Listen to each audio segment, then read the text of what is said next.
Team India 7 सालों के बाद न्यूजीलैंड के दौरे पर जाने वाली है। एक फुल टाइम ये दौरा होगा जहां पर 5 टी20, 5 वनडे मैचेस और 2 टेस्ट मैच खेले जाएंगे। अक्टूबर-नवंबर 2026 में टूर है। जब देखिए शुरुआत जिसकी 5 टी20 से हो रही है उसका शेड्यूल अनाउंस कर दिया गया है। उसके बाद 5 वनडे मैचेस और 2 टेस्ट मैच, यानी एक लंबा 40 दिनों का ये दौरा है जहां पर रोहित शर्मा, विराट कोहली के ऊपर काफी सारे स्टेक्स होंगे, क्योंकि वनडे फॉर्मेट में रोहित विराट सिर्फ खेलते हैं। 2027 वर्ल्ड कप प्लान है और 5 वनडे यहाँ पर न्यूजीलैंड की सिफारिश के बाद रखे गए हैं। पहले 3 वनडे हो रहे थे, लेकिन न्यूजीलैंड क्रिकेट बोर्ड ने कहा कि भाई 5 वनडे एटलीस्ट वो चाहते हैं रोहित शर्मा, विराट कोहली जैसे खिलाड़ी को अपने देश में खेलते हुए देखना। 2022 में आखिरी बार व्हाइट बॉल सीरीज खेली गई थी इंडिया और न्यूजीलैंड के बीच, जबकि टेस्ट सीरीज तो 2019 के बाद से कभी खेली ही नहीं गई है। इस बार पहली बार आपको तीनों फॉर्मेट वहां पर होते हुए दिखेंगे। एक काफी इस साल का सबसे इंपॉर्टेंट अगर कोई टूर कहें टीम इंडिया का 2026 में कोई है तो ये न्यूजीलैंड वाला टूर है।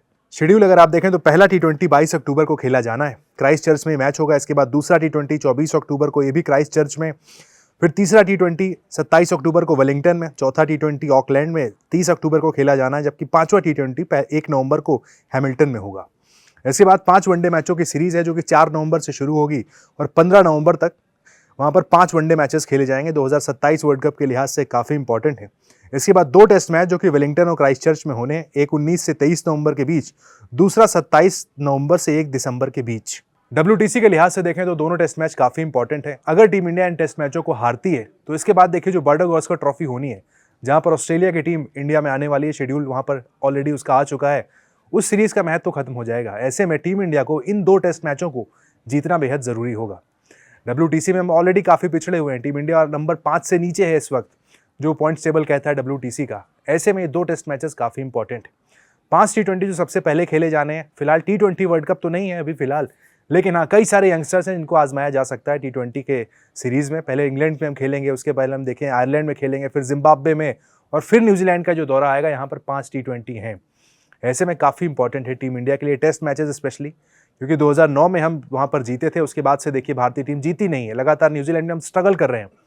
व्हाइट बॉल सीरीज तो जरूर टीम इंडिया खेली है, लेकिन टेस्ट बॉल, रेड बॉल में हम जब खेले हैं तब टीम इंडिया वहाँ पर फंसी हुई नजर आई है।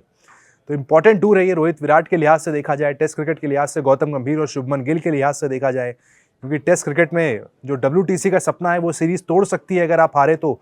अगर जीते तो ही आप उस सपने के साथ भारत वापस लौटेंगे, ऑस्ट्रेलिया का स्वागत करेंगे। जो 5 टेस्ट मैचेज अगले साल की शुरुआत जनवरी से फरवरी के बीच में इंडिया और ऑस्ट्रेलिया के बीच खेले जाने हैं, फिर उसकी वैल्यू होगी।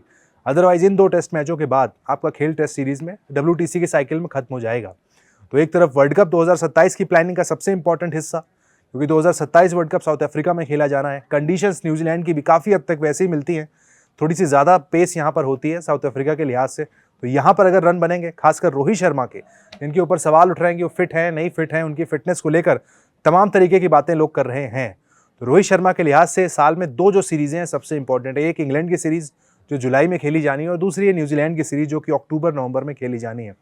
इन दोनों सीरीज में अगर रोहित शर्मा का बल्ला चलता है तभी वो सेलेक्टर्स को इंप्रेस कर पाएंगे, और उसके बाद 2027 वर्ल्ड कप का टिकट उन्हें मिलेगा। ऐसे में चाहे सीनियर्स हो चाहे जूनियर्स हो, न्यूजीलैंड का ये जो टूर है काफ़ी लोगों के करियर को, उनके पाथ को डिसाइड करने वाला हो सकता है।